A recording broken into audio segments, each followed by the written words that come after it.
Би оюутан багтаа л танилцсан да, нэг казах охин байсан.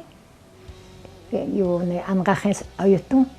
Тэгээд хоёулаа бата ирүү ирэхэл концертын цуг ордог интерл байсан. Тэгээд тэр маань 2 3 төрсөн юм байна лээ. Тэг эмч болцсон. 2 3 төрчөөд хүүхдэн тогтоогүй юм байна лээ. Тэгэл намайг өвдөд очиход тэр маань бас өвдөд очсон. Тэгээ би төрчөөд байжсэн чинь дараах нь эмчнэр сандраад байна. Эмч хүн болохоор сандардсан байлээ л дээ. Одоо энэ Батима төрөх гэж байна. Одоо яах вэ их үгээл эмч дуудаад. Тэгэл тэгж бичгэнжсэн л тэгэл төрчдөөл юм болсон сайхан хүү гарлаа гэжсэн. Тэгээд төрөөд удаагүй бас тэрний өнгөрцөн. Тэгээ өөр юм нэг ингээд эмдэгч одоо тэр үчин хүүхдийн хүү цоглохоос нааш гаргадаггүй. 4 5 хонцсон хонцдог байсан. Тэгээд би нэг 3 хонжгаад хүүхдийн хүү цоглохгүй тэгээд байжсэн. Тэгээд палатны үүдээр ингээд яваад харсан чинь нэг 2 ихэр хүүхд ингээд 2 сугандаа хавчулсан хөхүүлж. Тэгээд ашгүй дээ хөхий чинь дундалж өгөхөр болоо юу гэдгсэн чинь харин тийм ээ нэг 2 ихрийн ээж нь асуурсан юм байна тэр үлээд. Тэгээд энэ 2 ихрийг болвол аав ээжтэй нэмлэгийнхэн яриад тэгээд өгнө гэвэл хамаатан саднаас нь зөвшөөрөл гуйгаад өгнө гэвэл чамд авч өгье гэсэн гинэ. Тэгсэн чинь дараах нь яасан гэдгсэн чинь өгөхгүй гэсэн гинэ. Хамаатан садна тий. Тэгээд өөлөө сууж исэн өөр юм тэгэхээр тэгэл ороод ярьж исэн чинь чи одоо хэдэн хүүхдтэй болж байгаа юм гэдгсэн би 3 дахыг гаргачаад байна гэдгсэн. 3 банд гэдгсэн чинь чи 3 бандтай юм байна. Надад нэг нь өгчлөө. Гэл ингээд хойцсон. Тэгээд за би аав ээжтэйгээ яриадаа гэдэг аавтайгаа ярьсан. Аав минь намайг илүү ойлгоно л доо. Тэгээ ээж нь жаахан ширүүлчин надад ер нь нэгэн хатууфтар хандах гэдэг. Тэр хүний ухаан байсан байна л дээ ээж хүний. Тэгээд аавгаа зөөлхөн болохоор аавдаа захив ицсэн. Ингээд хүн гойгаад байна.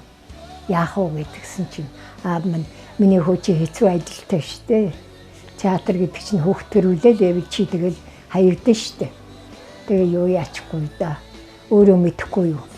Ээж чинь би хэлэхээс чи одоо хэлэхээр заадах чи уурлаад байна гэдгсэн. Тийм захиа ирсэн. Тэгээд би заа гэдэг. Тэгээ бүр гэртмэн ч оруулаагүй. Шууд машинтай ирээд намайг 5 буудалд гэртмэн хөргөж өгчөөл тэгэл хүүгээ аваад явцсан.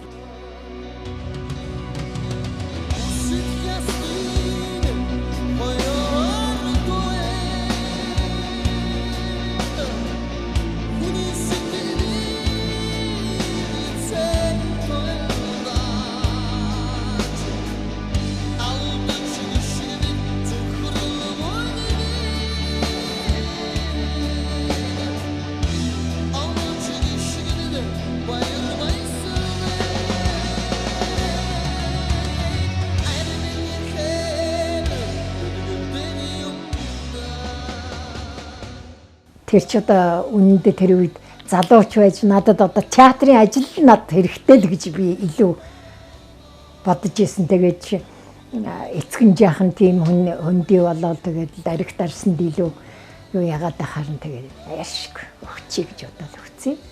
Би баян үлгэд багт нь очиж нэг харж ирсэн. Тэгтээ тэр чи их юутай юм л да. Нууцтай юм. Яагаад өгөхээр тэр найз маань хэлсэн. За би энэ хүүхдийг өөрийнхөө хүүхд гэж авчгаарай шүү. Хүний чамаас авсан гэдгийг миний нөхөр, миний ээж хоёрд мэднэ. Бусд би ах トゥ төрөл садандаа хэлэхгүй би төрүүлсэн гэж авчгаарай шүү. Тэгэхээр чи бол одоо намайг авчгаарснаас хойш миний хөөгээд очих одоо бас хэцүү шүү. Тэгэхгүй болчихж байгаа байхгүй. Тэгээ одоо хүн дөрж нэгэнтэй өгье гэсэн чинь заал гэсэн би. Тэгээд намайг юугаар нэг удаа нэг над дээр ажил дээр ирээд миний хүү халуураад энэ чи шээгээд өгөөч. усаа өгөөч гэж ирсэн. Төрсөйхий. Тий. Тэгэхээр би тэгсэгүй чи өөрөө цагаан сүгээр өсгөч юу ярьж байгаа чи. Адилхан л чи хоёр төрсөн. Зүгээр өөрийнхөө усыг өгөх гээд. Тэгээ би өгөөдгүй явуулсан.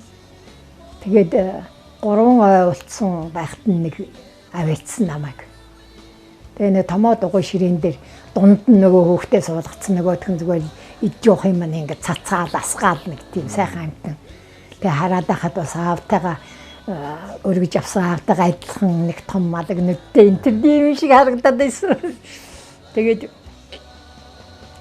хөөх юм юу яасан да дараа нь би баян үлгэд очиод нэг сургалтын тавлтаар очиод надад зааж өгсөн. Тэгээ яваад очисон чинь яг намайг дайлцайлаад за чи хүүгээ нэг хар гэж гаднаас дуудчих гэдгсэн. Гаднаас орж ирсэн нэг шовоос хөх юм орж ирсэн.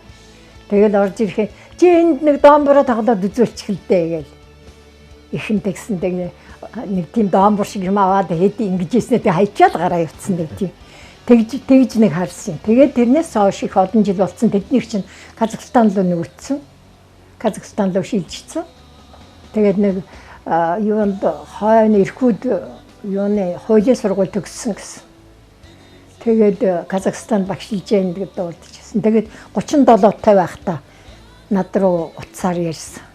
Тэгээд над руу утсаар ирээд та цэрэн дарзуу гэдэг хүн мөн үү гэдэг.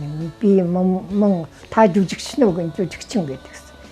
Гэхдээ би одоо та тэгвэл миний ээж байх нэ гэдэг. Тийм ээ би нэг хүнд ингээд хүүхдээ өгсөн л дөө гэдгсэн чинь за тэгвэл би хүүхэд чинь байна. Би таныг 2 жил одоо интернетээр хайлаа. Тэгээд би цэрэн юу ээж нь өнгөрөхдөө хэлсэн юм гинэ дуудаж оруулаад. Ерөөсөө өмнө нь хэлдэггүй. Ээж нь биеийн муу байсан бэ. Өнгөрөхийнхөө өмнөхөн дуудаж оруулаад за миний хүү чи Монгол хүн шүү. Монгол аав ээжтэй чи ээж чинь юм Монголд цэрэн дарзуу гэдгийг зайлуул биеийн муу агаа дарзуу гэдгийг бүдэг хэлсэн байгаа цэрэнтэй юм хийсэн. Тийм хүн байгаа шүү чиний ээж гэж хэлсэн юм байна лээ. Тэгээд ирсэн л дээ өөр юм нэг би хичээл тарахаар яваад очно гэл. Тэгээд дагсараагаад бүр баян үлгэн мүлгэд дайраа тэгээд наашаа юуны нийтийн унаа програм цугаа дахиад ирсэн. Тэгээд ирээд яг нэг хэд онцоо тэгээд буцаа явсан. Санжойд юм байна. Сайхан дойд юм байна. Баян юм да. Баян. Ер нь баян да амьдрал их баян.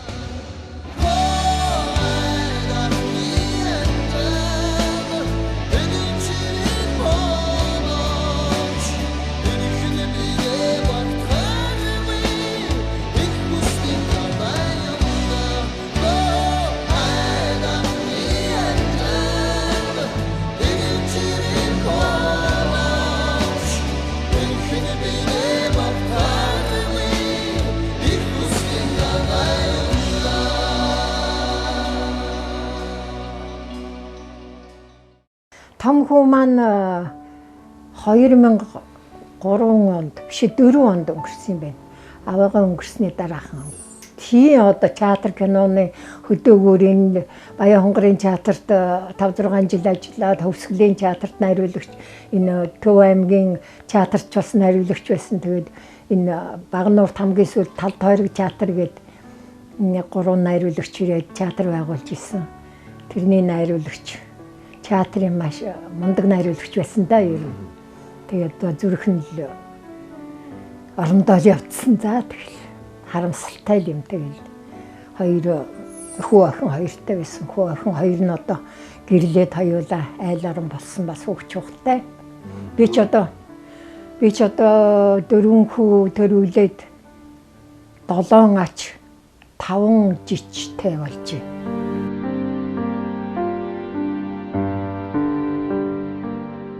Хүүгээ дурсахгүй. Хүү алтан гэрэлтэй. Хорвоогийн наран хоймерт минь задарч. Хонгор хүү минь надтай ирсэн. Цагийн урсгийг ч мэдсэнгүй тэр. Цахилж явсаар хорвоогоос буцлаа. Ижигээ зовоосон зүггүй тэлчин.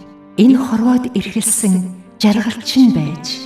Ижигээ баярлуулсан зүтгэлүүд чинь ивэлж хайрлах нулимс минь байж.